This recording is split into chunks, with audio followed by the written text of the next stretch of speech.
감사합니다.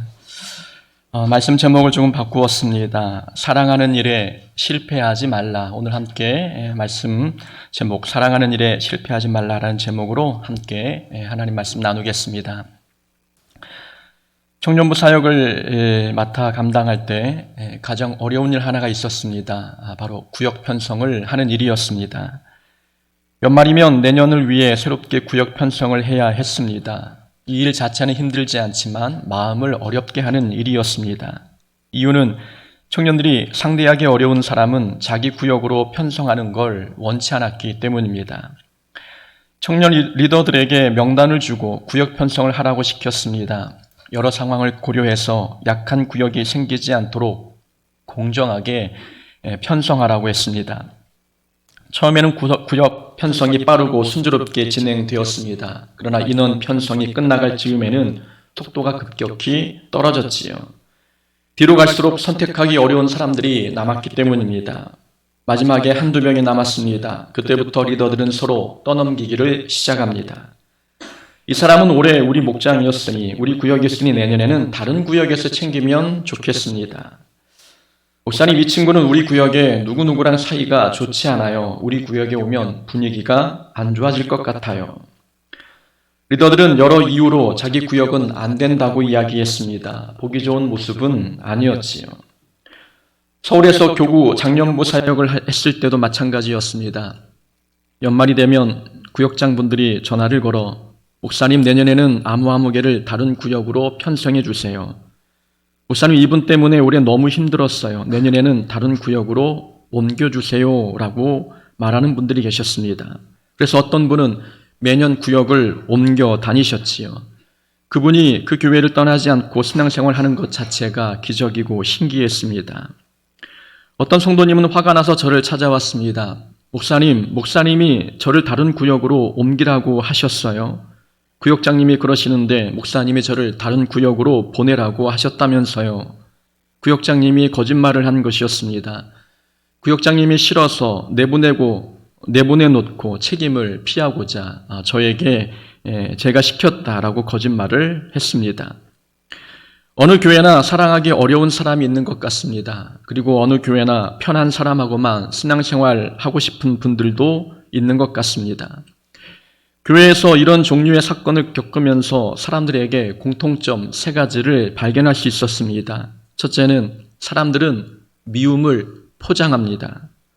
사람들은 상대를 미워하면서 미워하지 않은 척합니다. 목사님, 이 친구를 우리 구역에 보내는 것은 형평성에 어긋납니다. 올해 제가 맡았으니 내년에는 다른 사람이 맡는 게 공평하잖아요. 목사님, 이 친구가 우리 구역에 오면 상처받는 사람이 있을 거예요. 구역 전체 분위기도 나빠질 겁니다. 사람들은 절대 상대가 싫다고는 말하지 않습니다. 사람들은 미움을 감추기 위해 공평을 핑계 삼고 정의감으로 포장합니다. 그럴듯한 명분으로 함께할 수 없는 이유를 설명하지만 진짜 이유는 상대방이 미운 것입니다. 그러나 신앙 없어 보일까봐, 믿음 없어 보일까봐 사람들은 미움을 다른 것으로 포장합니다. 두 번째 공통적인 특징이 있었습니다. 사람들은 미움을 감출 수 있다고 생각합니다. 내가 미워하는 걸 상대방이 모를 거라고 생각합니다. 미움이라는 것은 나쁜 냄새와 같습니다. 미움은 그 어떤 것으로도 가릴 수 없고 덮을 수 없습니다. 좋은 것으로 포장을 해도 미움은 반드시 나쁜 냄새처럼 새어나옵니다. 눈빛, 말투, 인사하는 모습, 티를 안 내려고 해도 미움은 이런 걸 통해 나타납니다. 좋은 향기보다 나쁜 냄새가 코를 더 자극하지 않습니까? 미움은 사랑보다 상대방에게 더 빨리 그리고 명확하게 전달됩니다. 미움은 감출 수 없기 때문이지요. 그래서 교회에서는 미워하는 사람은 없는 것 같은데 상처받는 사람이 생깁니다. 누군가 감추어둔 미움을 자기도 모르게 나타냈기 때문입니다. 세 번째 특징이 있습니다. 사람들은 사랑을 훈련하려고 하지 않습니다. 아니, 사랑을 훈련해야 한다는 사실 자체를 알지 못합니다. 사랑이 연습하고 훈련한다고 되는가라고 생각하는 사람들이 많지요. 사랑이 감정에 달려있다고 생각하기 때문입니다. 그래서 사람들은 사랑이 감정에 속했다고 생각하니 사람들은 사랑하고 싶은 감정이 생겨야 그때 사랑할 수 있다고 생각합니다. 그래서 어떤 노력도 하지 않고 사랑의 감정이 생길 때까지 기다립니다. 그러나 사랑은 의지에 달려 있습니다. 사랑은 감정에 달린 게 아니라 의지에 달려 있습니다. 의지에 달려 있다는 말은 사랑은 노력하면 된다는 뜻입니다. 누구나 의지를 갖고 사랑하기로 결심하고 힘쓰고 애쓰면 상대를 사랑할 수 있게 됩니다. 사랑하지 못하는 이유는 훈련하지 않아서입니다. 전에도 말씀드렸습니다. 정신분석학자 에릭 프롬은 사랑에 관해 설명하기를 사랑은 대상에 달려있지 않다라고 주장했습니다. 사람들은 사랑할 만한 대상을 만나면 사랑을 잘할 것으로 생각하는데 에릭 프롬은 그건 잘못된 생각이라고 말합니다. 사랑하지 못하는 이유는 상대방 때문이 아니라 본인에게 사랑의 기술이 없기 때문이라고 말한 것이지요. 그러면서 사랑하려면 사랑을 훈련해야 한다고 주장합니다. 근력을 만들려면 덤벨을 들어야 하고 축구를 잘하려면 훈련을 해야 하듯 사랑을 잘하려면 사랑도 훈련해야 한다는 것입니다. 에릭 프롬의 주장은 성경의 가르침과 맥을 같이 합니다. 성경에서는 사랑을 성령의 열매라고 가르칩니다. 성령의 열매는 성령의 은사와는 다르지요. 은사는 기도하면 하나님께서 선물로 거저주십니다. 은사를 선물이라고 말하는 이유는 은사는 사람의 노력으로 얻을 수 있는 것이 아니기 때문입니다. 그러나 성령의 열매는 사람이 노력해야 얻을 수 있습니다. 성령 하나님의 도움이 있어야 하지만 자기 스스로 열심히 행동으로 노력해야 사랑, 희락, 화평, 자비, 양성과 같은 성령의 열매를 맺을 수 있습니다. 그 사랑의 열매는 가만히 앉아서 기도만 한다고 맺어지는 게 아닙니다. 실제 삶에서 부딪히고 넘어지고 다시 일어나는 반복 훈련을 통해 사랑의 열매가 나타납니다. 노력해야 사랑이 생긴다는 말씀입니다. 그러나 안타깝게도 사람들은 사랑을 훈련하지 않습니다. 사랑하려고 애를 쓰는 훈련을 하지 않으니 다른 건 잘해도 사랑에 관해서는 늘 제자리 걸음입니다. 우리의 모습은 어떻습니까? 우리 마음에 사랑이 충만합니까? 아니면 마음속 미움을 들키지 않기 위해 거룩함으로 포장하고 있습니까? 또한 우리 교회는 어떤 모습입니까? 우리 교회는 사랑으로 움직이는 교회입니까? 전에도 말씀드렸듯이 감사하게도 제 귀에 우리 교회에 대한 좋은 소문이 들려옵니다. 새가족분들의 입을 통해 교회에 대한 긍정의 이야기가 한 번도 아니고 여러 번 들렸습니다. 이런 이야기가 들려올 때 목사는 눈물이 납니다. 공서북교회는 분위기가 달라요. 교인들의 얼굴이 평안하고 밝아요. 만나는 사람마다 교회 자랑을 해요. 이런 이야기를 들으면 눈물이 핑 돌지 않습니까? 교회에 사랑의 새싹이 돋고 있다는 증거입니다. 우리는 지금보다 더 잘해야 합니다. 지금보다 더 잘해서 많은 사람들이 이런 교회도 있구나. 이 험한 세상 속에서 교회가 교회 역할을 제대로 하지 못하는 가운데에 아니 이런 교회도 있구나. 신기해서 구경 오고 싶은 교회가 되어야 합니다. 그러기 위해서는 딱 하나만 잘하면 됩니다. 바로 사랑하는 일입니다. 사랑하는 일만 잘하면 교회는 제 역할을 하는 것입니다. 교회가 자랑할 것이 사랑 말고 무엇이 있겠습니까? 청년 리더들이 한 청년을 놓고 구역 편성을 마무리 짓지 못하고 있을 때였습니다. 리더들을 모아놓고 이렇게 이야기했습니다. 만약 우리의 미움이 이 청년에게 전달이 되어 이 청년이 교회를 떠난다면 우리 청년부는 사랑에 실패한 것이다. 사랑에 실패했다는 것은 모든 것을 실패한 것이나 다름없다라고 이야기했습니다. 교회는 그리고 성도는 사랑에 실패하지 않아야 합니다. 사랑은 기독교의 핵심이자 예수님 말씀의 핵심입니다. 다른 걸 잘해도 사랑에 실패하면 그건 잘하는 것이 아닙니다. 요한계시록에 나오는 에베소 교회는 다른 건 다 잘했지만 첫사랑을 잃어버렸습니다. 그래서 예수님께 책망받았습니다. 사랑을 잃은 교회는 다른 걸 잘해도 잘한 것이 아닙니다. 교회가 사랑을 잃어버렸다는 것은 교회에 생명력이 없다는 것을 뜻합니다. 생명력이 없는 교회에는 새 생명이 잉태되지 않습니다. 사랑이 빠진 교회는 세속주의에 물든 교회만큼 위험합니다. 세속주의에 물든 교회는 성도를 잘못된 길로 인도하지만 사랑이 빠진 교회는 성도 마음에 상처를 남겨 신앙을 포기하게 만듭니다. 그래서 우리는 어떤 일이 있어도 사랑에 실패하지 않아야 합니다. 다른 사역은 실패해도, 다른 일은 잘 못해도 사랑에 실패하면 다른 모든 것도 실패한 것입니다. 오늘 본문은 사랑에 관한 예수님의 가르침입니다. 예수님께서 가르쳐주신 사랑은 세상의 사랑과는 달랐습니다.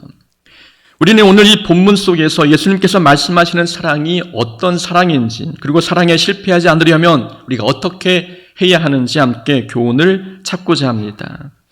첫 번째 교훈입니다. 사랑에 실패하지 않으려면 다투지 않아야 합니다. 사랑은 다투지 않는 것입니다. 38절 말씀이지요. 또 눈은 눈으로 이는 이로 갚으라 하였다는 것을 너희가 들었으나. 자, 이 말씀은 출애굽기 21장에 나온 말씀입니다. 출애굽기에 보면 이렇게 기록되어 있습니다. 생명은 생명으로, 눈은 눈으로, 이는 이로, 손은 손으로, 발은 발로, 된 것은 된 것으로, 때린 것은 때린 것으로 갚을지니라. 이 법을 동해보복법이라 하고 또는 비례보복법이라고 합니다. 동해보복법은 문자 그대로 보면 당한 만큼 돌려주는 의미가 있습니다.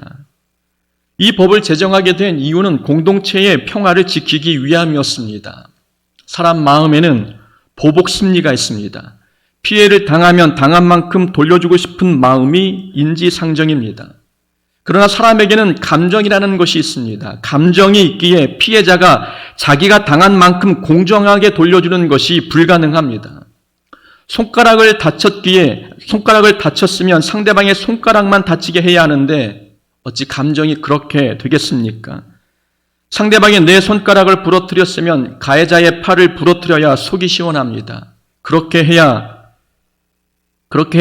당한 만큼 돌려준 기분이 듭니다. 그럼 팔이 부러진 사람이 가만히 있겠습니까? 나는 상대방의 손가락만 다치게 했는데 상대는 내 팔을 다치게 했네. 이 사람도 당한 것보다 더 큰 가해로 돌려줍니다. 이렇게 되면 복수가 복수를 낳고 피해는 눈덩이처럼 불어납니다. 공동체가 평화로울 수 없습니다. 이런 패단을 막기 위해 눈에는 눈, 이에는 이라고 하는 동해보복법이 만들어졌습니다. 피해 입은 것 이상으로 보복하지 못하게 막는 법이었습니다. 그러나 동해보복법이 생겼다고 모든 갈등이 해결된 것은 아니었습니다. 법이 있었지만 갈등은 여전히 존재했지요. 그럴 수밖에 없었던 것이 어떤 사건들은 누가 얼마나 피해를 당했는지 공정하고 정확하게 판가름하기 어렵습니다. 그렇지 않습니까? 마음의 문제는 어떻습니까? 눈에 보이지 않는 피해들은 어찌 정확하게 판결할 수 있겠습니까?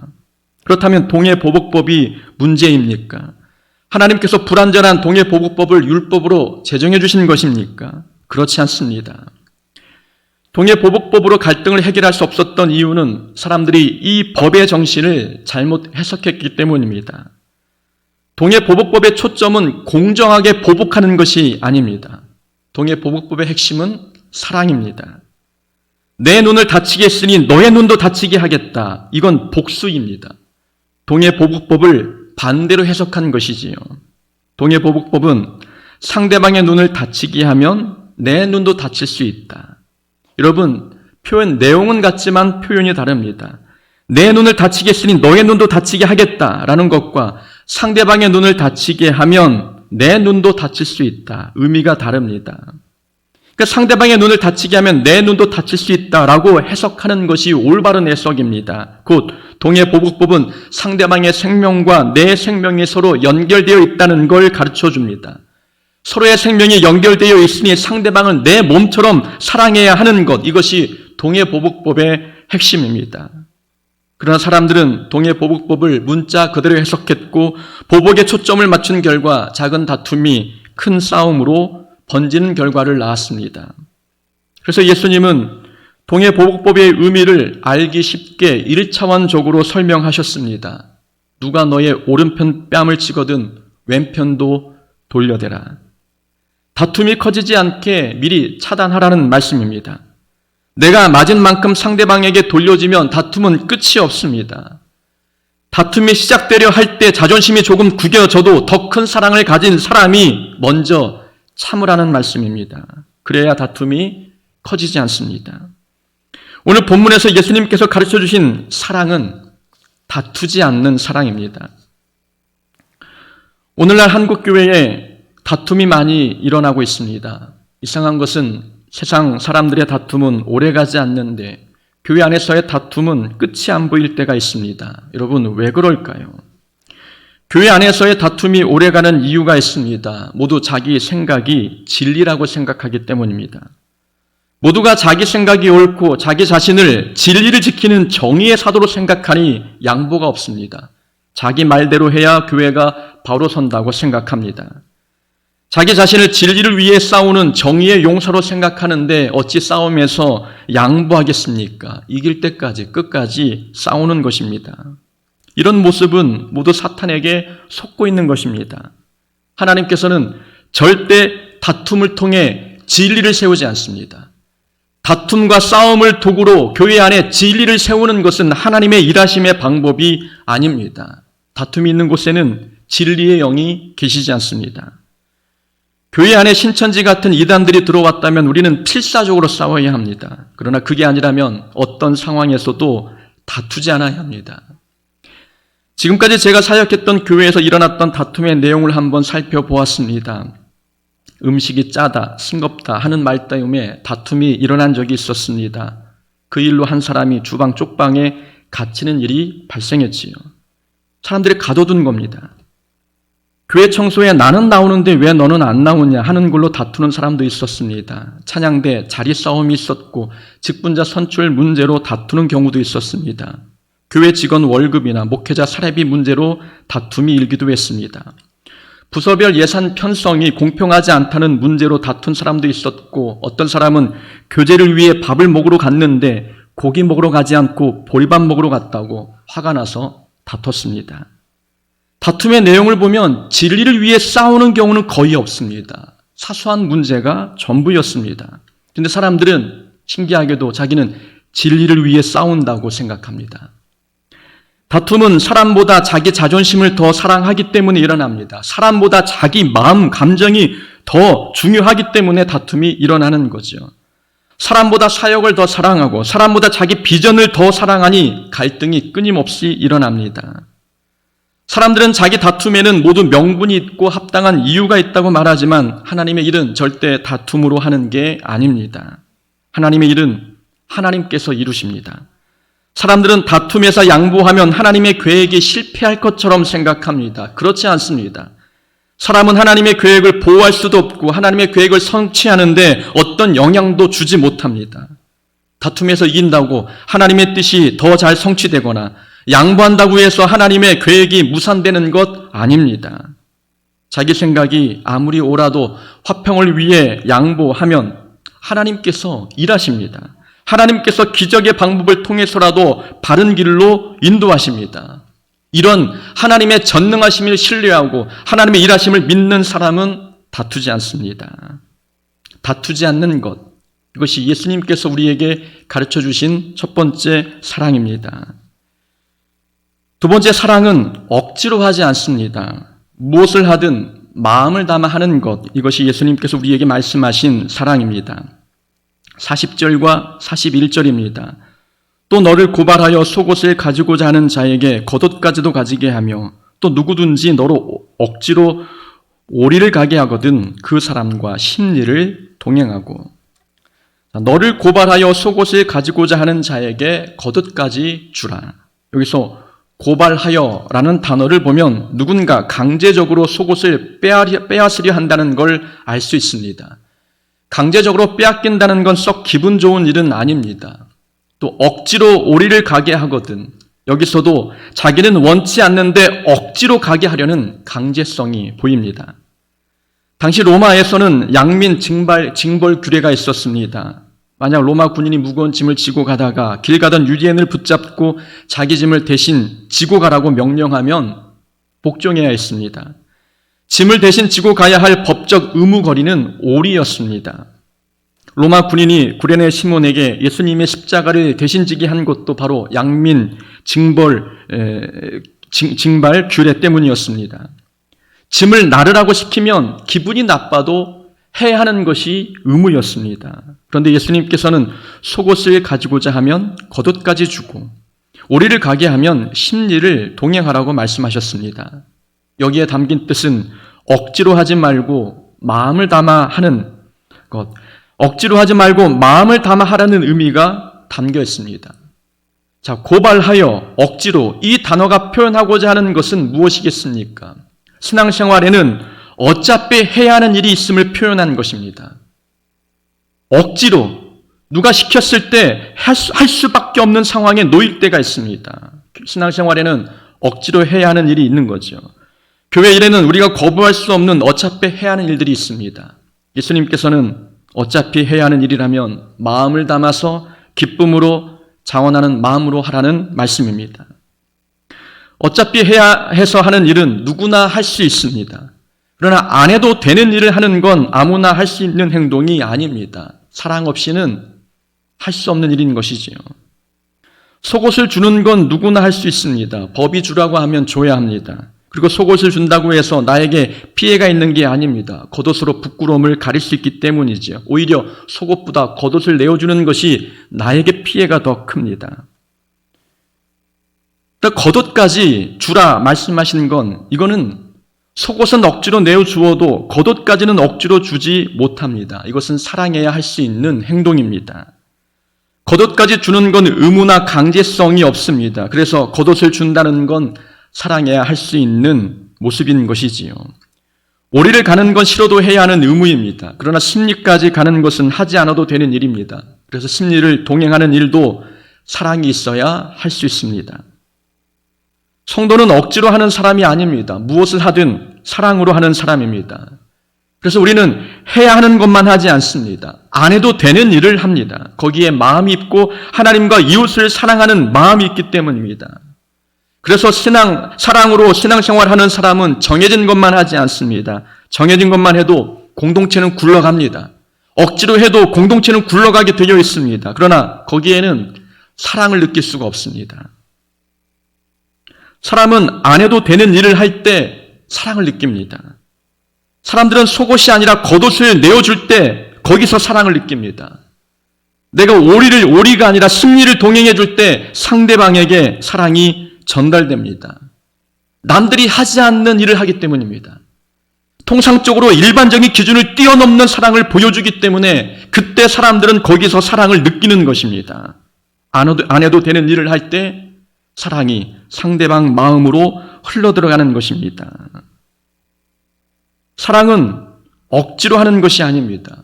무엇을 하든 사랑의 마음을 담아서 할 때 그때 예수님의 사랑이 우리의 사랑을 통해서 드러나는 것입니다. 우리 교회는 억지로 하는 일이 아니라 우리는 자원하는 마음으로 사랑의 마음을 담아 할 수 있는 교회가 되어야 합니다. 그래야 그 안에 사랑이 샘솟고 사랑의 풍성이 열매로 나타날 수 있는 것입니다. 사랑은 사랑의 마음을 담아 하는 것. 이것이 예수님께서 우리에게 말씀하신 사랑입니다. 세 번째 사랑은 새로운 관계 설정. 이것이 사랑입니다. 43절과 44절입니다. 또 내 이웃을 사랑하고 내 원수를 미워하라 하였다는 것을 너희가 들었으나 나는 너희에게 이르노니 너희 원수를 사랑하라. 예수님의 말씀입니다. 자, 내 이웃을 내 자신과 같이 사랑하라. 이것은 레위기에 나온 말씀입니다. 레위기의 말씀을 예수님께서 말씀하신 거죠. 이웃을 사랑하라는 말씀은 이렇게 레위기 구약 성경에 나오지만 원수를 미워하라라는 가르침은 성경에 나오지 않습니다. 그런데 유대인들은 내 이웃을 사랑하고 내 원수를 미워하라라고 하나님께서 말씀하셨다고 생각하며 살았습니다. 유대인들이 이렇게 생각했던 이유는 하나님의 말씀을 자기 입맛에 맞게 해석했기 때문입니다. 하나님께서 이웃을 사랑하라고 말씀하셨으니 이웃은 사랑하지만 이웃이 아닌 사람은 미워해도 되는구나 라고 받아들였습니다. 말씀을 자기식으로 오역한 것입니다. 말씀을 자기 입맛대로 바꿔 해석한 이유는 당시 유대인들에게는 원수처럼 여기는 사람들이 있었기 때문입니다. 자신들을 압제했던 아수르, 바벨론, 그리고 로마 또는 로마의 앞잡이 노릇했던 세리들, 유대인들은 이런 사람들을 이웃으로 생각하지 않았습니다. 이웃으로 생각하지 않았을 뿐 아니라 이 사람들은 하나님께서 지옥의 땔감으로 사용하기 위해 만든 자들이다 라고까지 표현했습니다. 얼마나 이들을 미워했는지 짐작할 수 있는 대목입니다. 그래서 사람들은, 유대인들은 하나님께서 내 이웃을 사랑하라 말씀할 때 자기 판단에 이웃에 포함시키지 않은 사람들이 있었던 것입니다. 그러나 하나님이 말씀하신 내 이웃은 나를 제외한 모든 사람들이었습니다. 나 이외의 모든 사람들이 이웃이었기 때문에 내 이웃을 사랑하라라는 말씀은 모든 사람을 동일하게 사랑하라라는 의미가 담겨 있는 말씀이었습니다. 자기 기준에서 이웃과 원수를 구분하지 말라는 말씀입니다. 하나님께서는 모든 사람을 이웃에 범죄해 놓고 말씀하셨는데 사람들은 자기 임의대로, 자기 편리대로 감정을 기준 삼아 너는 이웃, 너는 원수라고 규정하고 살았습니다. 너의 원수를 사랑하라. 우리의 원수를 사랑하라가 아니라 너의 원수라고 말씀하고 있습니다. 다른 사람에게는 원수가 아닌데 너에게만 원수라는 말씀입니다. 아무도 그 사람을 원수로 보지 않는데 너 혼자 원수로 여기는구나 라는 의미가 담겨 있습니다. 사람들은 하나님께서 한 번도 원수로 지목하지 않은 사람을 자기 마음대로, 자기 기분과 감정대로 원수로 삼아버렸습니다. 그러니까 원수는 다른 사람이 만들어주는 것이 아닙니다. 원수는 자기 자신이 마음속에서 만드는 것입니다. 내가 원수로 여기는 사람이 누군가에게는 사랑받는 자녀이고 누군가에게는 사랑받는 부모님입니다. 나에게 원수라고 해서 하나님께서도 그 사람을 원수로 여기시는 것은 아닙니다. 하나님은 사랑하시는데 사람이 무슨 자격으로 그 사람을 원수로 여길 수 있겠습니까? 누군가를 원수로 여기고 있다면 그건 상대방의 문제가 아니라 나의 문제입니다. 하나님께서는 원수를 미워하라 말씀하지 않으셨습니다. 아니, 하나님은 어떤 사람, 어떤 누구도 원수로 삼으신 적이 없습니다. 하나님 안에서는 모두 같은 형제 자매이지 원수는 존재하지 않습니다. 내 원수를 사랑하라 라는 말씀은 지금 너가 원수로 여기고 있는 그 사람이 실제는 원수가 아니라 너의 이웃이다 라는 말씀을 주고 계시는 것입니다. 그래서 원수를 사랑하려면 원수로 여긴 사람과 새로운 관계를 맺어야 합니다. 원수가 아닌 이웃으로 관계의 형성을 바꾸어야 사랑이 흘러갈 수 있습니다. 상대방이 계속 내 눈에 원수로 보이는데 어찌 그 사람을 사랑할 수 있겠습니까? 사랑하려면 관계부터 바꿔야 합니다. 원수로 여겼던 사람을 내 이웃으로, 내 부모, 형제로 새롭게 바라볼 수 있어야 내 안에 있는 사랑이 그 사람에게도 흘러가는 것입니다. 그래서 사랑은 새로운 관계 형성입니다. 그런데 한번 원수처럼 여긴 사람을 다시 이웃으로 바라보는 것 참 어려운 일입니다. 한번 미운 사람은 뭘 해도 밉지 않습니까? 그 사람과 새로운 관계를 형성하기란 사람의 힘으로 어려운 일입니다. 그래서 예수님께서는 우리에게 기도하라고 명령하셨습니다. 너의 원수를 사랑하고 너희를 핍박하는 자를 위해 기도하라. 너희 원수를 사랑하고 너희를 핍박하는 자를 위해 기도하라. 핍박하는 자가 곧 원수입니다. 다시 말하면 원수를 위해 기도하라는 것입니다. 원수를 이웃으로 바꾸고 싶다면 그건 우리 힘으로 불가능하니 하나님의 힘을 얻기 위해 기도하라고 우리에게 말씀합니다. 사람의 힘으로는 불가능하지만 기도의 힘으로는 가능합니다. 기도는 하나님의 시각으로 상대방을 보게 합니다. 내 시각으로 보면 내가 미운 사람은 원수가 되는데 하나님의 시각으로 보면 그 사람도 사랑하는 이웃이 됩니다. 기도는 원수를 보는 시각을 바꾸어 줍니다. 기도하면 우리 마음에 하나님의 긍휼이 가득해지고 기도할 때 하나님의 사랑이 우리 마음에 채워집니다. 마음에 가득한 긍휼과 사랑이 세상을 다르게 보게 만듭니다. 마음의 기쁨이 충만할 때 세상이 달리 보이지 않습니까? 하나님의 큰 사랑이 우리 마음에 흘러오면 이 사랑의 눈으로 원수를 바라볼 때 원수가 아닌 내 형제, 자매로 보이는 것입니다. 기도하지 않으면 가까운 배우자도 원수가 될 때가 있습니다. 우리가 기도하지 않으면 목사도, 장로도, 권사도 원수가 될 수 있습니다. 그만큼 기도가 중요하다는 뜻입니다. 기도해야 상대방도 하나님의 사랑하는 자녀이고 모든 사람이 하나님 안에서 가족이라는 시각을 갖게 됩니다.